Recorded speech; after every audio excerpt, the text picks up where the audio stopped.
vendetta and will escalate the political crisis. So it's a critical time. We have a lot of issues around us. We believe that you're not going to be the one that will, when they send service to you, you go and find none. You go and find one thing that will kill us here. Please defend us. We know that you're going to defend us because your record is clean. A gentleman, peaceful. You're not a noisemaker. People like that are allowed. You have a big tax. As it is today, in the local parliament, they said the jungle has matured. We will be setting a panel of inquiry to investigate the affair of governance.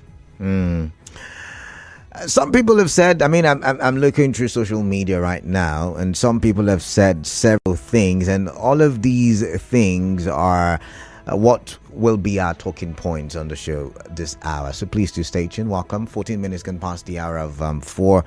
I am Kala Dakorubat, but this is Hard Facts. My guest is on his way. The traffic situation around the office has made it really difficult, and also the network situation in the country has also made it very difficult for me to reach him, and he also to reach me. But hopefully he'll be in the studio in the next 5 minutes thereabouts, and we will talk and look at some of these talking points. However, maybe I should raise some of them. Some people have made reference to allegations that the EFCC were on the look for the governor before he became governor. Some people are saying he played an integral part of the past administration. So is it possible to investigate the past administration without, staining his fingers with oil? If you understand what I'm saying. Some people are also saying this might just be a good deed. This might just be a good deed because we Rivers people would now know all of the can of worms in government house. And many politicians. Yesterday, my guest, Bright Amewule, did make some allegations, talked about Rafale company, a construction company. There were allegations because I can't prove it. Even if the governor had also made similar allegations sometime last year, and we talked about it, remember, when he was recommissioning is it recommissioning? No, it was what's wrong with my vocabularies today? Anyways, but he was giving out the contract on the second time. I think the Andoni section of the Unity Road, and he was giving it to another contractor for the second time, and he talked about how the previous contractor had been paid, and he called the name of the company, or I did a research and I found out, that was the name of the company. So, there are the allegations that some people were giving contracts, and I believe that when the investigation is done, a lot of secrets will become, open. A lot of irregularities will become known, and Rivers people would know the kind of leaders that they have had all these years. But more importantly for me is, are we going to be able to prosecute? Are we going to be able to, tackle some of these people we find to have, if they are people we find to have, dipped their hands into the public purse? Are we going to be able to, prosecute them? Not persecute, prosecute, take them to court, allow the court to, look at the evidence, the pieces of evidence, and see if indeed they're guilty. Are we going to ever get to that point? And it's a good question, because remember, there is the perpetual injunction. The other day we saw a report, when the fight was still somewhere on a cool level, we saw a report that the EFCC was looking at probing the former governor, Dr. Peter Ardley, even though I think I did see another report where the EFCC is denying such a list. But we saw that report, and it reminded us of the perpetual injunction that we have in Rivers State. And maybe that is why, even though the administration of Wike did a probe on that of Amechi, nothing really could have been done as a result of the perpetual injunction. So who are you going to ask to arrest? I'm wondering, right? And I'm not a legal practitioner, but I don't know how these things work. However, there is that perpetual injunction. And On that note, I welcome my guest as well. He's yet to sit down, but I welcome him nonetheless. Marcus Ijioma, socio-political commentator, and maybe he will help me with some of the questions I have, up in my head. I've asked about perpetual injunction. I've asked about if this opens the can of worms, are we not sure that many politicians will be affected by it? I've asked the question of would it not also be self-inflicting in the sense that the person who is opening the can of worms might, you know what I'm saying, because some people like Olaka Wogu have said, oh, you were part of the government. So what are you doing if it's not vendetta? Welcome, Marcus. Thank you very much. Thank you, Port Harcourt, River State. Thank you, Nigeria. Good afternoon. You feel like you're still catching your breath. The traffic is great. The traffic is crazy. No, it's something else. All right. Welcome. So, what do you make of the probe? I don't know if you know what. Just take a listen. Let's play it for you. Why are we bringing you at this very critical time? We have a lot of issues around us. We believe that you're not going to be the one that will, when they said SMS to you, you go and find nothing, or you go and find one thing that will kill us here. Please defend us. We know that you're going to defend us because your record is clean. A gentleman, peaceful. You're not a noisemaker. People like that are endowed. You have a big task. As it is today, in the local parliament, they said the jungle has matured. We will be setting a panel of inquiry to investigate the affair of governance. The jungle has matured. The English version is not sweet, but we'll go with it since we speak English here. Welcome, Marcus, once again. What do you make of the probe? It's going to probe governance, but it has been interpreted to mean it's going to probe. Of course, he can't probe his own government, right? So he's going to probe previous government, and everybody's saying, "Oh, based on that, it's going to be yes and Wike." What do you make of it? It's not surprising, but it's very, very laughable. Why'd you say so? Because I go with a few opinions. I was listening to your show before now and listening to the news. I tend to want to believe a few people who said, let me use this English adage, those who live in glass house don't throw stone. Remind me again his last position before he became governor. Someone argued that yes, he may have been the accountant general, but he was following the order of his boss. And you answered that question before. And you said he had a choice to resign if they were doing... No, that's my opinion. That doesn't make it law. The former commissioner for works, I believe.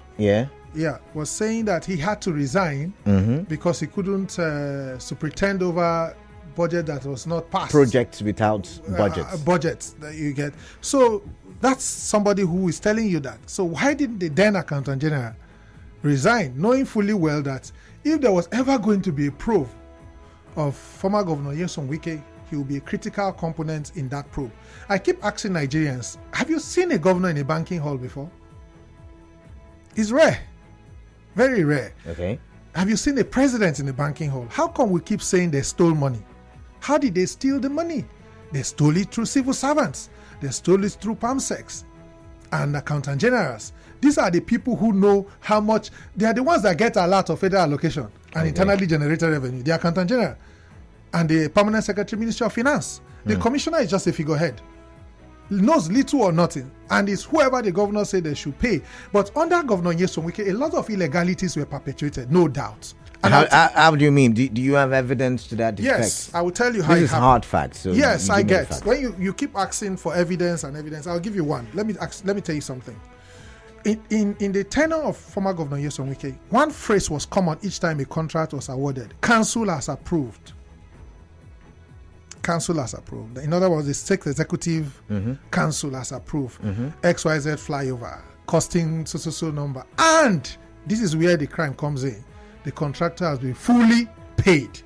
What does the procurement law of Nigeria and Rivers State says in terms of... At the time, it allowed for about 80-90%. We have contracts in Rivers State under former Governor Nyesom Wike, and we just heard the governor saying again that another contractor, that one has finished his own work, right? That the contractor has been fully mobilized. And we clap. And you ask yourself, when was this bid advertised on Nigerian Info? The bid for Rumokoro flyover. Okay, the Procurement Act. Okay, yes. I get you now. Where did the contractors, both local and foreign, how did this contractor win all the flyovers? So, if you want to probe, sir, there will be a lot, but His Excellency somebody needs to take him out. Maybe he needs to take a movie break, take a vacation and think through this thing. He may have immunity, but immunity is not far. It's 4 years. We saw it happen in Lagos. Who knows whether Port Harcourt, Rivers State will be the next Lagos, and they will start another probe of the same thing who they probe. So it's all, for me, I agree with the person who said it's witch hunt. Yes, it will give us some information. It will give us an idea, because a lot of us, for 8 years, we never saw Rivers State budget. It was on the internet, if you want. It was on the internet. Yeah, on the internet. That stating projects that will be executed and their prices. Yeah. I think from towards the second term election. Sir, I would like to see them. But the truth is that there were many projects, right, that were executed that were never captured in the budget. So when you're asking for evidence, since you said I can bring the budget, I will show you the ones that were not captured that yet. Okay, I get your point now. Good. Yeah. That were not captured that yet that council approved.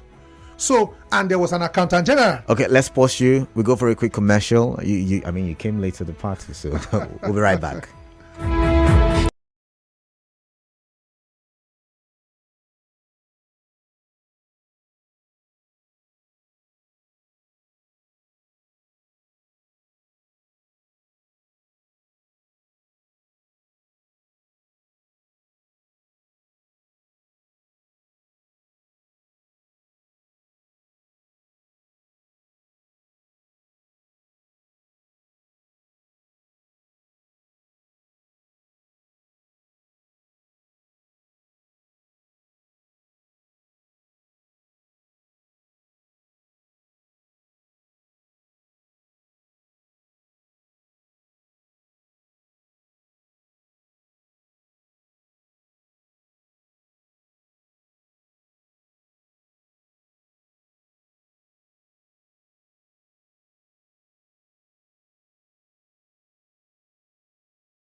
Hard Facts.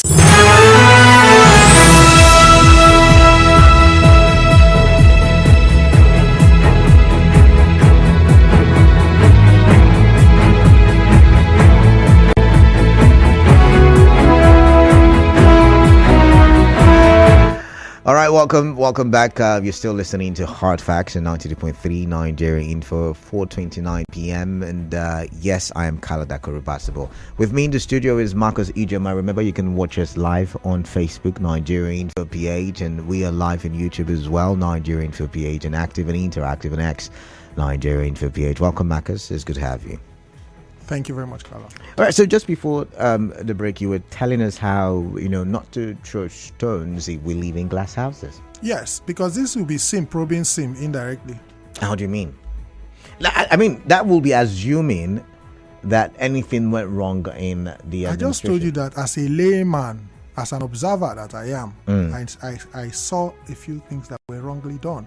I can place a bet on the fact that at least for the flyovers that we know, I don't know how many of them were captured in the budget.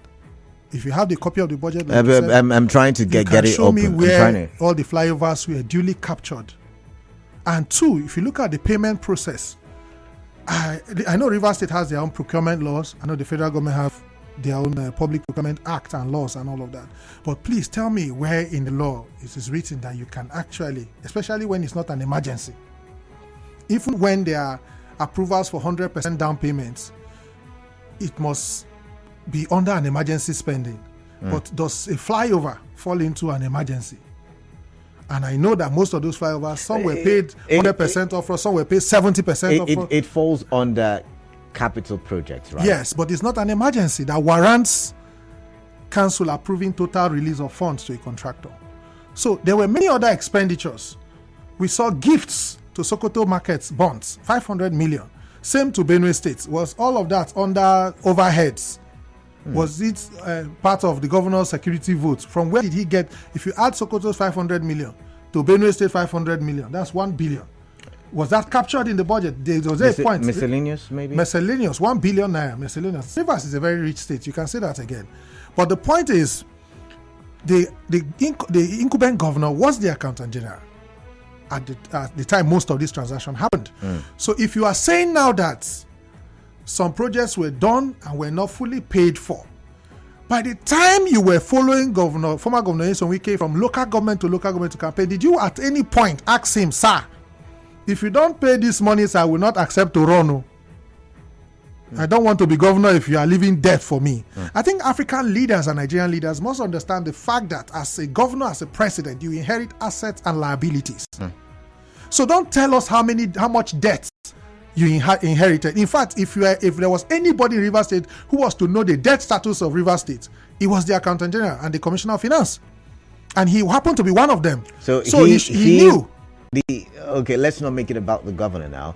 But the accountant usually is the one who pays, like you're trying to say. So he's the one who knows how much payment goes out without the accountant. Yes. So he's the one who knows who really was. He knows when paid. Allocation comes in. He knows how much IGR came in. He knows which contractor got what.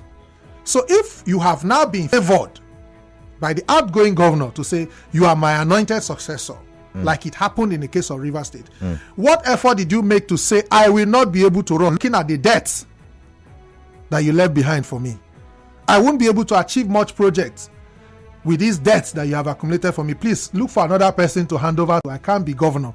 So you don't enter the office and then begin to shout that there were debts left for you. For God's sake, you are the governor. You inherited assets and liabilities. Find a way to clear up the liabilities and then find a way to create assets. Now, let's look at it beyond the personalities involved. How is this going to benefit Rivers State? Because it's of no benefit. No. Let's look at it from the books, right? They usually will tell us government is for, or rather democracy is for the people, by the people, of the people, and for the people, on top of the people, all of that. And by some people. Oh no, I didn't say that. You said it. But basically, it is people oriented. Yes. And they would tell us when we attempt to vote that we vote because these people are going to represent us. Yes. But like you said, sometimes governance is, done in secrecy, for a better part of Wike's, or for some part of Wike's administration, like you mentioned earlier, the budget was not known. And even when the budget was known, maybe it wasn't clearly spelled out like you would want it to be spelled out. So will this not benefit us, that we get to know, knowledge is power, they say, we get to know what really is happening in government? And so for those who would usually take sides, I'm for this person, I'm for that, what do they do now? Sim movement and GDI. Simplified movement and GDI. So New Rivers. There's a New Rivers. This was supposed to be a continuation of New Rivers, for God's sake. Okay, all right. My point is, we are now in the old Rivers. Go ahead. My point is, it is supposed to be people oriented. Is this going to now, and especially for the followers who usually fight themselves, is this now going to help us in any way? What for me, let me help you with the definition of democracy. I don't normally accept that popular opinion. In Nigeria, is government by some people, for some people, and by a few people. Okay. That is the way I look at it. Because if you talk about, even if you look at the Nigerian constitution, it says "we the people." That's the opening phrase. And a lot of commentators have said, at what point did we the people gather to make it? You had representatives. Who chose those representatives? The military did. I never chose anybody. Remember, it was 1999. We didn't have anybody. The military handpicked a few friends, sat them somewhere and asked them to write a constitution. And they just took the 1979 constitution, added a few things to update it, and that was all. And now you are calling it "we the people." When you are talking the people of Rivers State, who are the people of Rivers State? You understand? The only benefit I see here is more more information. But you know what? It's not going to deter the supporters. The supporters will call it, the supporters of Ian Wike will say, call it bluff. The supporters of him say, now you know. So it doesn't pay anybody anything, because in the end, like one of your voice notes said earlier, from one probe to another probe, all these men are still working free. Even those who were jailed were later pardoned. Jolin Yame, Joshua Daria of Plateau. In River States, we had about perpetual injunction. It has been difficult to probe anybody. Now that you mentioned perpetual injunction. Assuming, because I do feel there are certain legal hindrances, but assuming it is legally possible, do you think the governor would be able to remove the perpetual, or will be willing, I think willing is the right word, willing to remove the perpetual injunction so that all of these agencies, the FCC, the ICPC, can come in? Because, under Wike we probed, when I say we, I'm talking Rivers people now, we probed Amaechi's government, right? Yes. And what came out of that? There was Amaechi in jail now. There was the white paper reports, and then... Did that stop him from becoming minister? We don't even have the content of the... Do we? Let me tell you what happens in Nigeria. When former Governor Rotimi Amaechi was being probed, all in the bid to stop him from being a ministerial nominee in the Buhari administration, I told those who cared to listen, I said, do you know that this probe can go ahead? White paper issued, arrest warrant issued, former Governor Rotimi Amaechi arrested, speedily tried in the Rivers State High Court, and for whatever reason he does not appeal. So whatever judgment the judge handed out, it takes immediate effect, and is remanded in one prison or the other. Town prison or Bori prison or any other prison at that. Do you know that same day the president can issue an executive order granting him pardon and still appoint him as minister? That's the kind of country we find ourselves. A country where somebody like the former governor of Delta State will be set free in Nigeria, arrested for the same offense in London, extradited from Dubai to serve jail term, comes back to Nigeria with a Thanksgiving. And he is still very instrumental to who becomes the governor of Delta State up until now. So the political culture that we have in Nigeria makes it impossible for us to benefit from this kind of probe, other than just head knowledge. Like Fela will sing, you be thief, I no be thief, you be robber, I no be robber, you be army robber, I no be army robber, argument. That's where we are. Now, yet again, I'm looking at it from a political angle. Yes. Removing the perpetual injunction. One of the recent fuel to this political fire born in Rivers State. It was the statement made by Peter Odili, where he said the governor is the leader, not of PDP, but of Rivers, the political leader of Rivers State. Now, we debated for about a week or two. However, correct. I'm going somewhere. Yes. In that statement, it was gleaned, it was understood that Dr. Peter Odili was and is in support of the governor. Would he be in support of removing the perpetual injunction because he asked for it in the first place? That's number one question. Number two, if you say all of them have been in this governance thing, would it not be a case of actually throwing stones while living in glass houses? Talking about the perpetual injunction yet again. The truth is that I'm already looking at the end of it. That's why I said what I said earlier. Even if you ask the court to withdraw, ask the new Attorney General. I'm sure this statement was made during the swearing in of the Attorney. Even if his first assignment is to direct the Attorney General to say, please write to whatever courts that issued that injunction that we are no longer willing to be covered by it. We are now ready to throw our books open. And you jail Ada Judge.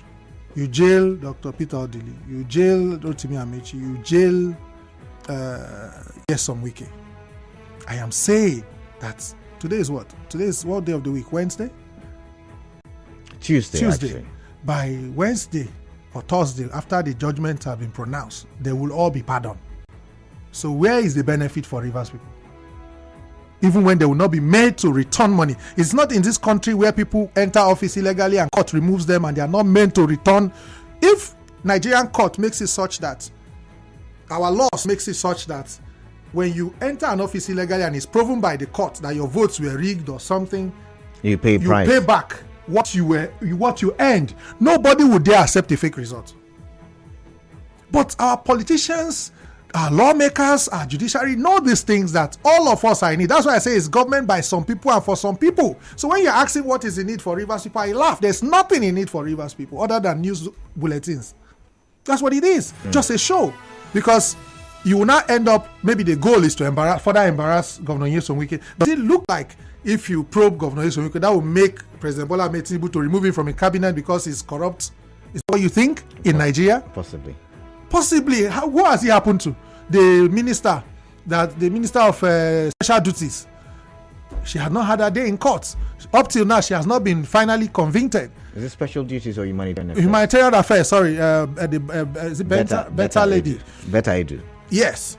So this is how slow our judiciary. There are laws that will make you never to steal from public offices, but they will never be passed because National Assembly members and bids are not even transparent, and they are favored company for the people. It's government of some people by some people for a few. So these people, if you go and start probing, can you look at before last month or last 2 months, how many people were in Governor Sim's cabinet versus how many people came from Wike's government? Who do you want to probe among your commissioners? You see where it's going? The SSG from Wike's government is still the SSG in this. No, it was a commissioner, but he also has resigned. Emeka Woke. No, SSG, Secretary to State Government. SSG. I thought you said Chief of Staff. Sorry, no, SSG. Not Chief of, yes, not Chief that's of Danagogo. Yes, it's the same. Up until early this year, they were all the same people. So when you say you want to probe, you see where it's going. And then when you are done probing, you will succeed either embarrassing yourself or embarrassing the state or embarrassing Ian Wike if that is your focus. But there's nothing more that will come out of it. All right, let's get to the phone lines and let's get here the listeners commenting this. Do you agree that nothing can come out of this probe? Do you think it's just to embarrass the former governor because it is a political fight? And if that is the case, that means Oluka Wogu was right when he said what he said, that it's a witch hunt come vendetta. All right, so the phone lines are open. 0817-923-0002 and 0817-923-0003. There is the number 0817-923-0007. WhatsApp number 0809-0306-416. On Facebook, Nigeria Info PH. We are live. You can go there.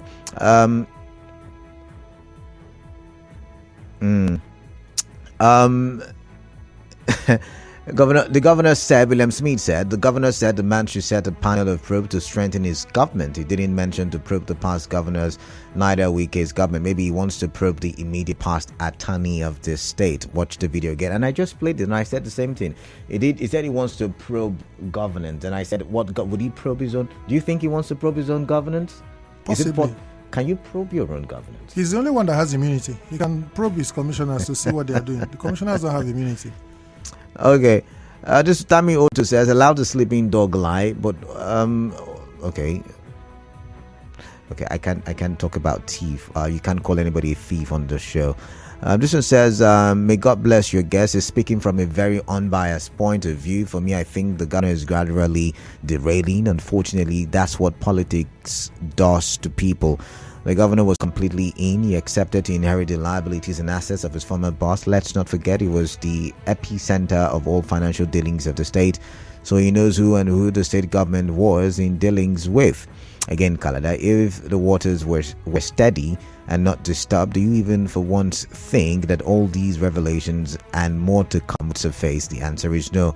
The governor should be more fixated on carrying out people-oriented projects that will benefit us and leave chasing shadows, I believe, because you said shade in here, because nothing will come out of it. All right, thank you very much. Thank you for your thoughts. I do appreciate it. This one says, whether anything comes out or not out of the probe, let him do the probing first. It will also make him sit up. Okay, all right. Different comments.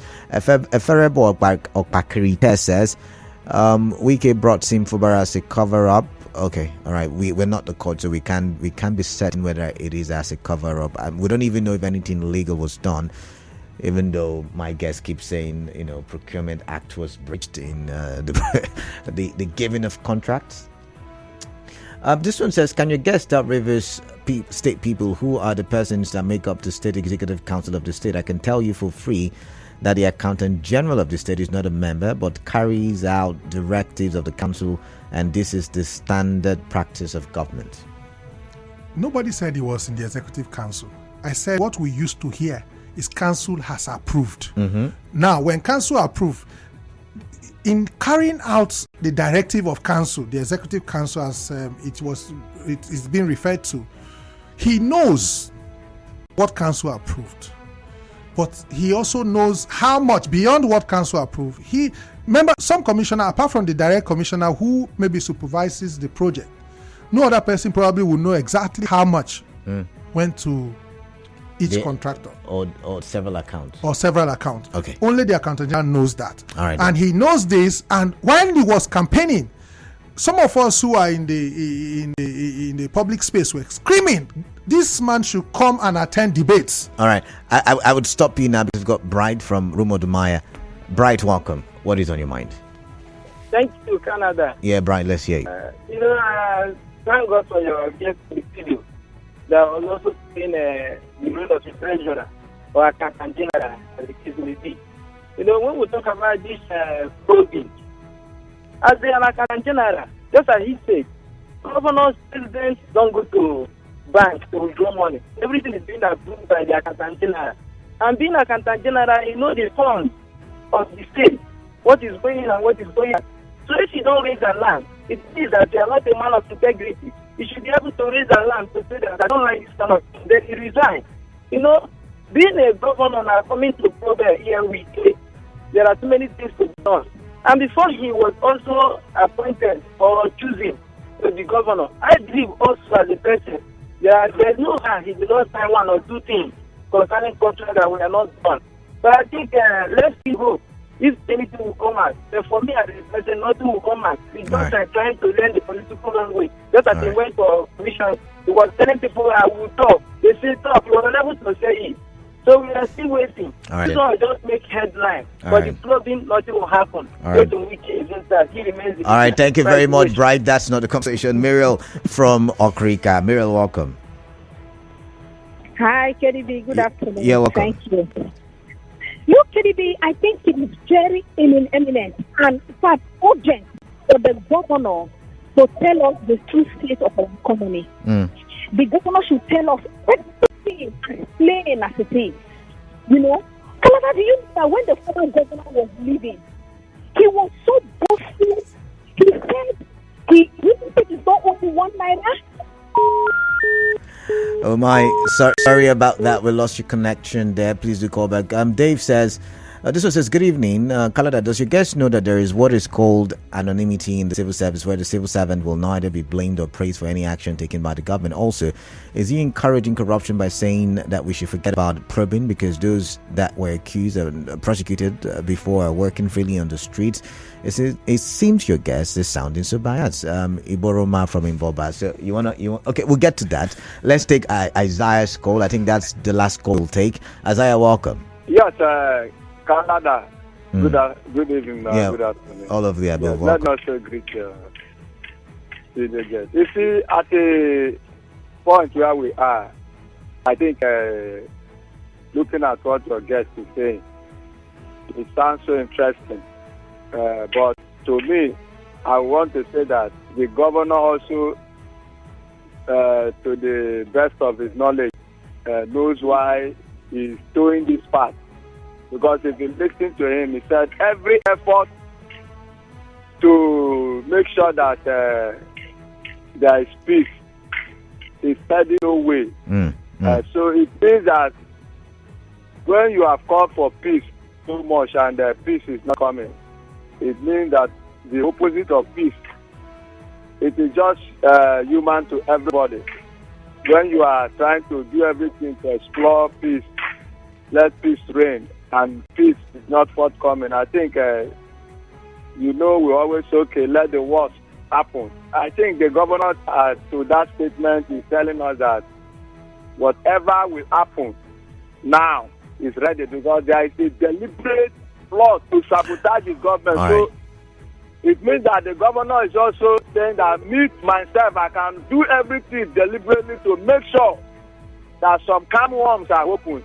Do you think that the governor himself is not know that he's part of the former government administration and is the accountant general? Okay, all right. But he's saying that as a man of sincerity, equity, and accountability, I am ready to bring this thing up so that if it happens to be that all of us will be in jail, no problem. So that all right, thank you very much, Isaiah. I've got to go. Thank you very much, Samuel. Sorry you had to wait that long. This one says, KD, this is the best guest ever. He's unbiased, not for Wike, not for Fubara, just realistic. Inviting more, please. Such men are rare. Dave, he would. Okay, I wouldn't tell you what he would usually tell me. But this one says, anonymous. The statement "jungle has matured" betrays the inanity of the probe. I thought that he who goes to equity does so with clean hands. All right. You want to react to, someone saying, are you saying that we should not probe? Ideally, we should probe. We say this in English parlance. We say the end justifies the means. We already know the end. So there's no justification for the means. But just maybe if we do the probing, someone would be able to carry it up in future and, do some prosecution. I'm a very optimistic Nigerian. If you know how much I love this country and how much I've sacrificed to see a better Nigeria, you will appreciate where I'm going to. I have looked back and forth. I've checked, and I am not confident that any politician in Nigeria who has the means will go to jail in this country. So why probe when there will be no jail term? Okay, that's your argument. Yes, that's my challenge, because if you are going to probe a former governor, let me tell you, I've said it in your studio before, that if you want to probe Nigerian governors, all of them will be in jail. All the former 36 of them. Is that not going too far? Is that not? No, I said that because there are too many evidence showing what they have done wrong in office. All of them, all 36 past governors in Nigeria, whether they are in first tenure or second tenure, the ones that just signed out from office, or the one that signed out before the second tenure of the one that is in office now. If you want to try them, you will find evidence. It just takes one goat to go to jail. Are you aware of that? A goat, a he-goat. You will be in Port Harcourt prison, Kala.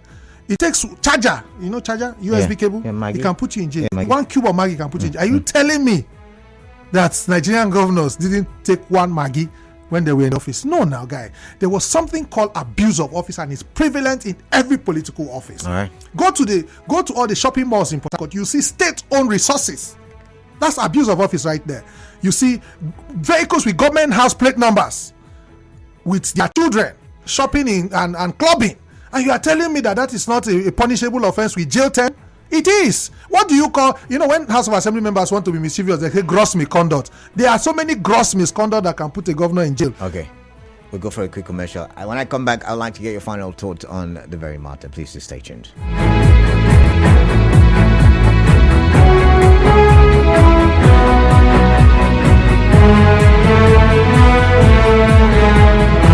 Say goodbye to charging fees with Infinix Note 40.